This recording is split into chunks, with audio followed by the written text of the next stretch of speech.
Dear students, we are moving towards exercise 13.3. This is our last exercise in this chapter.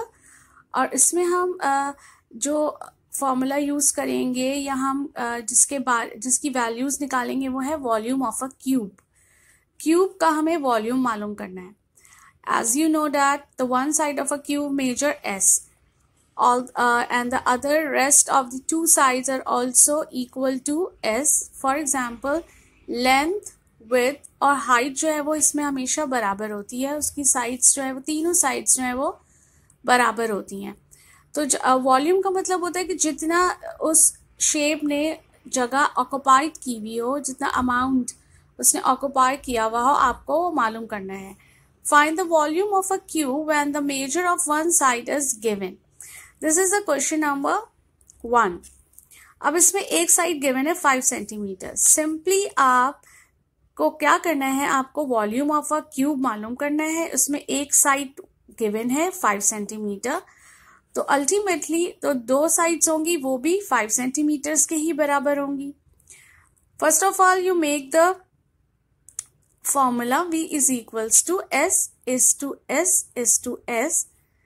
V is equals to एक side है 5 तो दूसरी side भी 5 होगी और थर्ड वन साइड भी 5 होगी. तो इस तरह वॉल्यूम ऑफ अ क्यूब आपके पास आ गया 125 सेंटीमीटर क्यूब.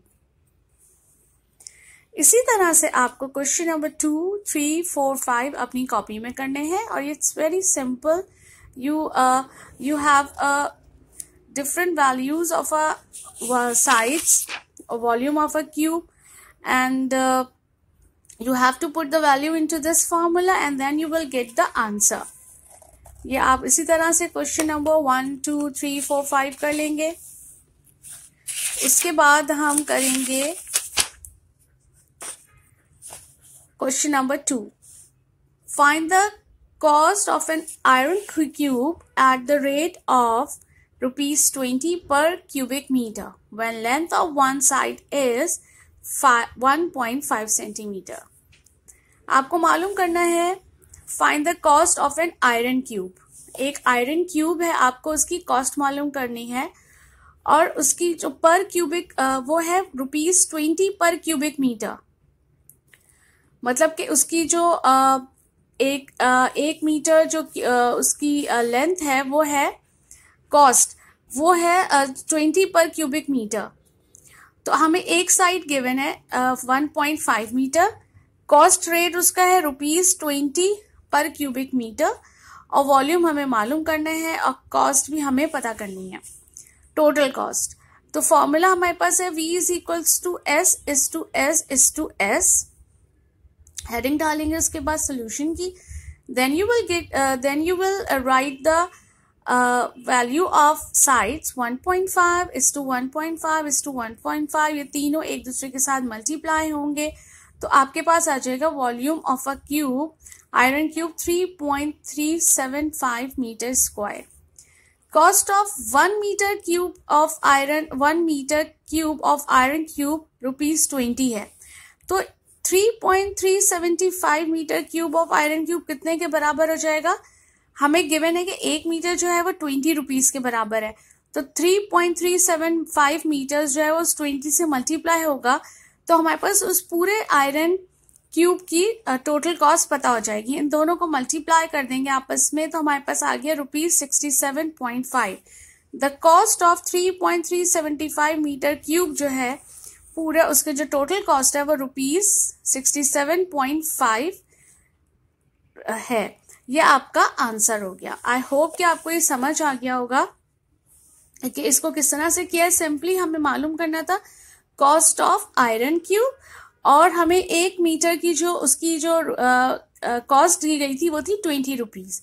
जब हमारे पास पूरा टोटल वॉल्यूम आ गया आयरन क्यूब का तो हमने उसको मल्टीप्लाई कर दिया 20 से, then you will get the answer. Now moving to the last one question. Find the cost of wooden cube. एक wooden cube की cost मालूम करनी है at the rate of ₹8 per cubic meter when length of one side is 2 meter. This question is similar to question number 2. इसमें भी एक side given है, cost rate है ₹8 पर क्यूबिक मीटर, मतलब 1 मीटर का जो उसकी जो प्राइस है वो 8 है, ₹8 है। वॉल्यूम हमें पता करना है, कॉस्ट हमें पता करनी है, फॉर्मूला की हेडिंग डलेगी, उसके बाद V is equals to S is to S is to S, फिर सोल्यूशन की हेडिंग डाल के V इज इक्वल्स टू, एक साइड हमारे पास गिवन है 2 मीटर्स, तो rest of the 2 sides are also equal to it, 2 is to 2 is to 2, volume आपके पास 8 मीटर क्यूब आ गया। कॉस्ट ऑफ 2 मीटर क्यूब ₹8, तो then cost of 8 metre cube 8 multiply by 8, this is the one side of the cube rupees, एक जो 2 metres की जो उसकी rupees है वो 8 है, तो जो 8 मीटर क्यूब की क्या हो जाएगी, आप उसको 8 इज टू 8 मल्टीप्लाई कर दें, ₹64 is the total amount. The cost of 8 meter cube of wooden cube is ₹64. This is the answer. And this one chapter has been completed.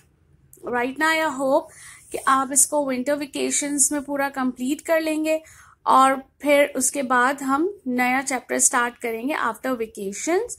तो आप इसको as it is complete कीजिए, और अगर कोई confusion है तो you have to ask in the comment section. Thank you so much.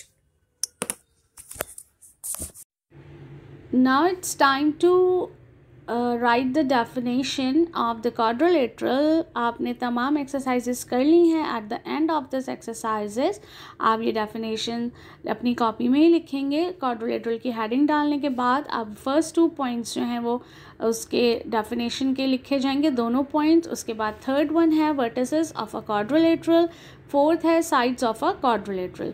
Fourth के फर्स्ट और सेकेंड पॉइंट नहीं लिखे जाएंगे. उसके बाद आप आ जाएंगे डायरेक्टली फिफ्थ पे, एंगल्स ऑफ अ क्वाड्रिलेटरल पे. उसके बाद है 6 पॉइंट आपको नज़र आ रहा है, ऑपोजिट एंगल और एडजेसेंट एंगल्स मेंशन करने की ज़रूरत नहीं है. 6 पॉइंट में है diagonals of a quadrilateral, you have to mention over here. उसके बाद आप हेडिंग डालेंगे काइंड्स ऑफ क्वाड्रिलेटरल्स की. काइंड्स ऑफ क्वाड्रिलेटरल्स में सबसे पहले है पैरेललोग्राम. पैरेललोग्राम की हेडिंग डालने के बाद उसकी डेफिनेशन लिखेंगे आप, और उसी के सामने उसकी डायग्राम भी बनाएंगे. No need to write the properties of a parallelogram. on the next page the second heading is rectangle. Rectangle की डेफिनेशन लिखी जाएगी और उसी के सामने उसकी डायग्राम बनाई जाएगी. उसकी भी प्रॉपर्टीज़ मेंशन करने की ज़रूरत नहीं है. The third and the last one definition is square. Square की डेफिनेशन लिखेंगे और उसके सामने ही उसकी डायग्राम बनाएंगे. इस तरह आपका तमाम पूरा चैप्टर जो है वो कंप्लीट हो गया है. नए चैप्टर हम स्टार्ट करेंगे जब आप ये काम कंप्लीट कर लेंगे. और आई होप सो कि आपको ये चैप्टर समझ आ गया होगा. If you have any confusion we will discuss in after the vacation in the class. Thank you so much.